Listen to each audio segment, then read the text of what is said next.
Bonjour, bienvenue sur la chaîne. On se retrouve aujourd'hui pour l'épisode numéro 9 de la décade manga.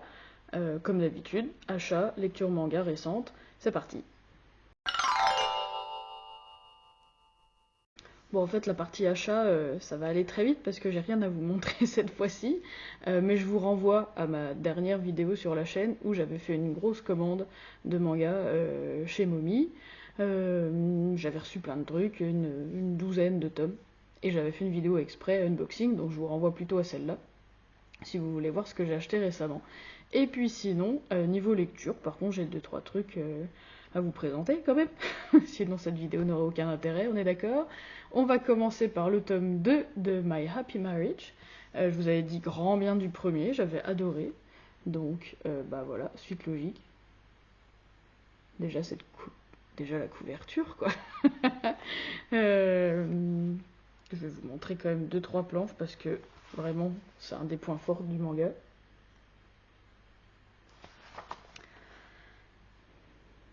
Que vous dire à part que j'ai adoré. On a des belles planches de ce style aussi. Bref, j'ai adoré, c'est un bon tome. C'est dans la lignée du précédent, voilà, les dessins sont beaux, moi j'adore. Le découpage est clair, c'est lisible. Les visages sont très beaux, très expressifs, on comprend exactement ce qui se passe dans la tête des gens. Je trouve ça super. Les pensées aussi sont hyper bien écrites. C'est cohérent. Moi je déteste quand on comprend pas d'où ça sort. Là il n'y a aucun problème, tout est lisible, tout est cohérent psychologiquement je trouve. Au niveau de l'histoire donc on suit toujours nos deux tourtereaux, dont le couple se solidifie dans ce tome-là.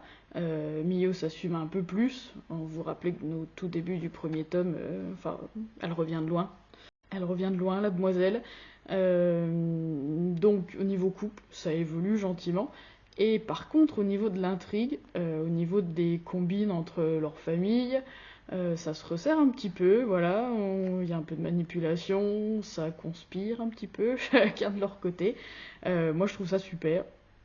Ça suit son cours, c'est vraiment chouette.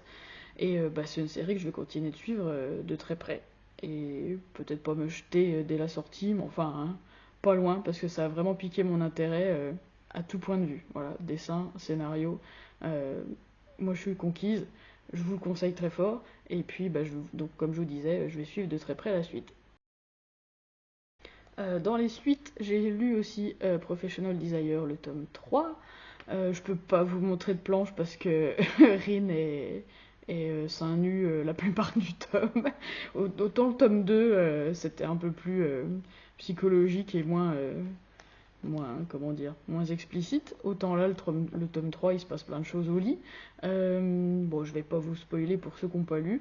Ça suit, voilà, ça évolue bien, on comprend un peu mieux d'où ils viennent et pourquoi leurs désirs sont comme ça. Moi je trouve ça cohérent, pareil, niveau dessin ça me plaît toujours. Voilà, pareil, c'est une série que je vais continuer à suivre sans hésiter. Ensuite, j'ai lu le tome 6 de Sons of Life. Je vous avais parlé des tomes précédents, j'avais dévoré les tomes 2, 3, 4, 5 d'un coup. Là, le 6 est sorti récemment, c'est celui-là qui a déclenché ma dernière commande chez Momi, j'attendais qu'il sorte très impatiemment. C'est un bon tome, ça m'a plu, ça reste dans la suite, j'ai pas trouvé de faiblesse. Il n'y a pas de surprise non plus, c'est vraiment les trucs typiques. Moi, je mets toujours ça en parallèle avec Chihayafuru. Voilà, le club de Koto suit ses aventures, ils préparent un concours, ils font un stage d'été intensif, ils font, enfin, le genre de truc qu'on a vu dans les mangas du genre, mais voilà, c'est bien écrit, c'est bien dessiné, les personnages sont hyper attachants, c'est beau, je vais vous montrer quelques planches parce que c'est beau. On a des planches doubles comme ça, on a des beaux visages, on a des expressions très claires. C'est ouais, pareil. Vous allez dire, tant mieux, j'ai tout aimé ce que j'ai lu ce mois-ci. Donc, enfin ces derniers jours plutôt, mais ouais, vraiment. Je sais qu'il y a énormément de tomes au Japon de cette série-là, mais pour l'instant, vraiment, j'ai très envie de suivre. Et là, pour le coup, c'est le genre de tome sur lequel je me précipite dès la sortie, sans hésiter. Ouais. Ensuite, une relecture pour moi, mais une lecture... Attendez, il y a le clocher qui sonne. Je sais pas si vous l'entendez, mais c'est assez présent. Non, c'est bon. Donc, une relecture, parce que j'avais les tomes simples à l'origine d'une Sacrée Mamie que j'ai revendu pour acheter l'édition double, l'intégrale en 5 tomes en tome double, que j'ai pas encore lu, mais voilà, là j'ai lu le 1. Bon, je vous ferai un retour plus précis quand j'aurai tout lu, mais là j'ai lu le 1, donc je pensais vous en parler un peu. Donc c'est les aventures de ce garçon-là, c'est autobiographique, qui vit chez sa grand-mère parce que sa maman n'a pas assez de sous pour s'occuper de son frère et de lui, donc elle le sacrifie lui un peu. Le premier chapitre est un petit peu violent là-dessus, parce qu'il n'est pas au courant, il se retrouve poussé de force dans le train pour aller vivre chez sa grand-mère. Voilà, il l'avait pas vu venir, vraiment. Et puis bah, on découvre leur vie dans un tout petit village, dans la pauvreté la plus extrême.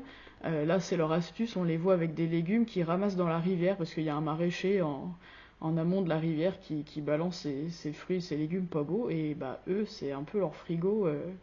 Donc il y a des jours, il y a des trucs, mais il y a des jours, il n'y a rien. Donc voilà, c'est vraiment... ils sont vraiment très très pauvres, mais la mamie a vraiment une philosophie de vie qui est vraiment chouette, quoi. Et qui un peu prend les choses comme elles viennent, toujours dans l'optimisme, toujours, voilà, c'est vraiment très chouette. Donc c'est un peu triste, c'est pas hyper joyeux, mais il y a une énergie quand même, une énergie de vie dedans qui est vraiment chouette. Et puis donc les aventures du petit dont j'ai oublié le prénom évidemment, Akihiro, voilà. J'ai cherché, qui va à l'école, qui a des copains, voilà. C'est très drôle. C'est drôle et voilà, c'est de la belle tranche de vie. Moi, c'est tout ce que j'aime. En plus, là, c'est vraiment voilà, dans une époque, dans les années 60 au Japon. Et visiblement, historiquement véridique. Donc moi c'est tout ce que j'aime. Et bon, le dessin est peut-être un petit peu daté pour certains, mais moi j'aime bien. Enfin, en tout cas ça m'a pas gêné. Ça m'a pas gêné du tout. C'est une lecture agréable. Après c'est un petit peu dense. Et puis c'est des gros tomes. Et puis c'est vraiment... bon, ça se suit, hein, c'est chronologique évidemment, mais... niveau progression, c'est vraiment le genre de tome que tu peux laisser chez toi comme ça, lire 2 chapitres par-ci par-là. T'as pas besoin d'être vraiment en immersion, ça se picore un peu comme lecture. Donc je pense que je vais lire les prochains, voilà, dans les prochaines semaines comme ça, petit à petit. Et puis je vous ferai un retour quand j'aurai tout lu. Mais si vous aimez le tranche de vie, ça ne peut que vous plaire. Une sacrée mamie. Allez, un premier tome, une découverte, ça s'appelle Soit m'amuse. C'est le tome 1 du coup, et ça vient de sortir chez Soleil Manga. Ça raconte l'histoire de Michi, qui est la fille que vous voyez là en couverture, qui est une lycéenne sans histoire et qui tient vraiment à rester discrète. On comprend qu'il lui est peut-être arrivé un truc pas cool étant gamine, et que pour s'en protéger, elle tient absolument à ne pas se faire remarquer. Et dès le début, en fait, elle se fait aborder très brusquement dans la rue par le mec que vous voyez là, qui s'appelle Chihiro, et qui lui demande, sans ni bonjour ni merde, qui lui demande d'être sa muse.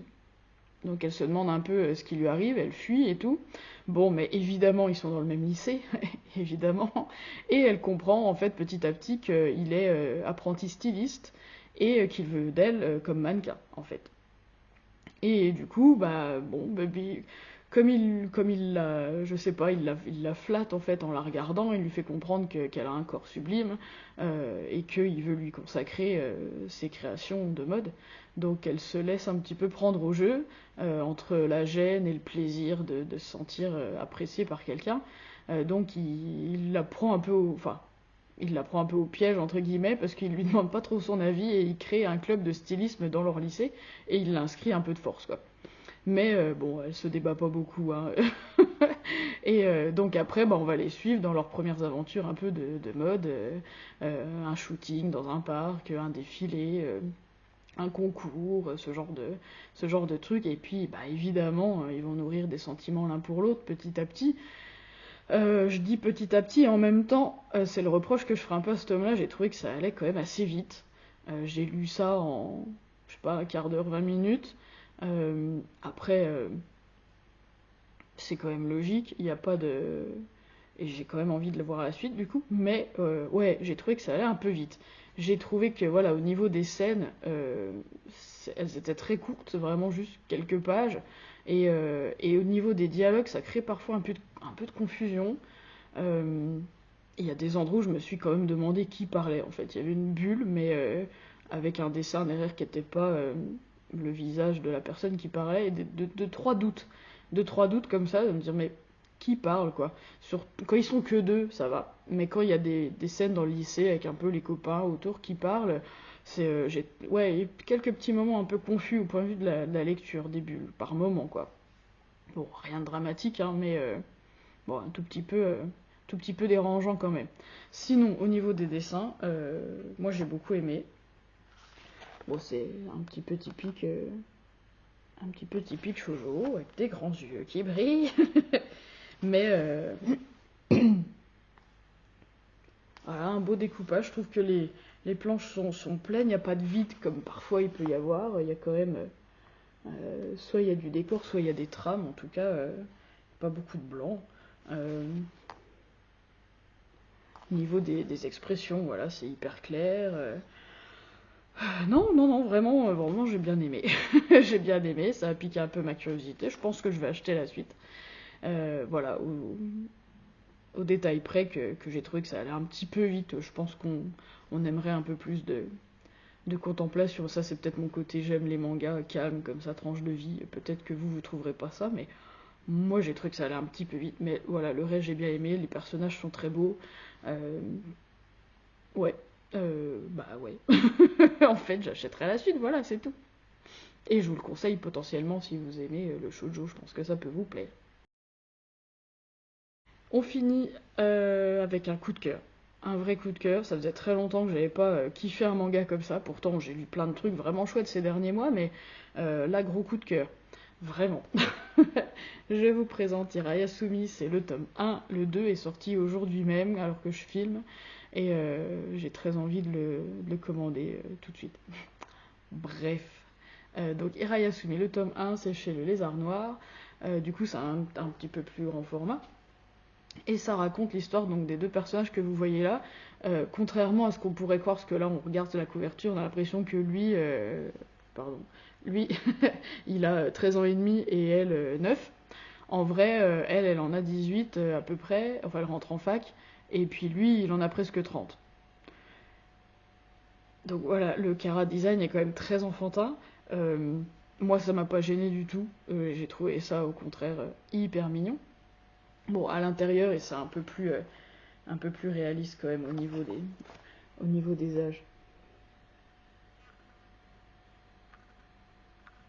C'est un style de dessin que j'avais pas vu depuis très longtemps, mais que j'ai vraiment aimé. Ouais, vraiment, j'aime. C'est très rond. Enfin, le découpage est très carré, mais les dessins sont très ronds. C'est vraiment chou, quoi. C'est vraiment chou. Moi, vraiment, j'ai adoré. Euh, que je vous raconte un peu de quoi ça parle quand même, pardon, je m'égare, j'admire. Ça parle de Hiroto, le garçon donc qui a presque 30 ans, qui est célibataire, qui est plutôt flemmard, qui est heureux dans une petite vie simple, euh, voilà, pas prise de tête vraiment. Et il se trouve qu'il a hérité de la maison dans laquelle il habite par une dame qui s'appelle Anae et avec qui il mangeait régulièrement. Enfin, rencontre fortuite, euh, amitié intergénérationnelle du coup. Et il se trouve que la mamie décède malheureusement, mais qu'elle lui a légué sa maison. En se faisant un peu de soucis pour lui, parce qu'elle a bien vu que c'était voilà, le genre de mec qui avait une vie simple et tout, et que tout seul, il mettrait peut-être pas assez de ronds de côté pour s'acheter une maison. Donc, elle lui a légué sa maison. Et il se trouve que, bah, au début de l'histoire, il accueille chez lui donc la fille que vous voyez là, qui est sa cousine, et qui vient s'installer là sur Tokyo pour rentrer en fac d'art. Et puis bah, à partir de là, bah, c'est vraiment du slice of life, hein, on va vraiment suivre leur quotidien à deux. Ils se connaissent pas beaucoup, lui il a des petits boulots comme ça, elle va aller en fac d'art, mais c'est une nana très timide, elle va avoir du mal un petit peu à s'intégrer, à se faire des potes. Mais ouais, c'est vraiment le meilleur slice of life, pourtant j'en ai lu quelques-uns, mais c'est vraiment le meilleur que j'ai lu récemment, c'est très feel good, c'est vraiment tout doux. Euh, c'est vraiment tout doux, il y a les dessins, donc je vous disais, sont trop choux, mais au début, il y a quelques pages à l'aquarelle que j'ai adoré, et il y a même, je peux pas vous le montrer parce que ça serait un peu vous spoiler, mais à la fin, il y a tout un chapitre en couleur, je peux vous montrer la fameuse maison, voilà, dont il a hérité. Ça ressemble à ça. Donc c'est pareil, ça paye pas de mine, mais lui qui aime les trucs simples dans la vie, il est ravi. Et donc à la fin, oui, il y a tout un chapitre en couleur comme ça, qui est un joli flashback émouvant, vraiment chouette, auquel je m'attendais pas. Les personnages sont trop choux. Curieusement, je me suis même bien reconnue dans le personnage d'Hiroto. Moi, c'est assez mon genre aussi. Tranquille, apprécier les petits plaisirs de la vie. Lui, son truc, voilà, il aime les chats, il aime les couchers de soleil, il aime les bons petits plats. Il est très chou parce que il se donne du mal pour faire des bons petits plats à sa cousine et tout. Vraiment, tout le tome, ça fait chaud au cœur. C'est vraiment des jolis personnages, que de la douceur. J'ai vraiment passé un super moment à tout point de vue, parce que j'ai aimé l'histoire, j'ai aimé ce que ça raconte. J'ai aimé déjà l'évolution des personnages qui se met en place dans leur vie respective. Le côté vraiment plaisir simple de la vie, quoi. Moi, ça me parle à fond. Et j'ai trop hâte d'avoir la suite. Et comme elle est sortie aujourd'hui, c'est vraiment pas exclu que je la commande là tout de suite maintenant, en fait. Voilà, donc là, vraiment, si vous connaissez pas trop le Slice of Life, c'est peut-être un des meilleurs par lequel commencer. Ou si vous aimez déjà ça, ne passez pas à côté, c'est vraiment trop chou. Ça peut que vous plaire. Voilà, donc gros coup de cœur, je recommande à fond. Et ben voilà, du coup c'est déjà fini pour aujourd'hui. Euh, que vous dire? J'ai vraiment que des bonnes lectures pour cet épisode. Je suis très contente.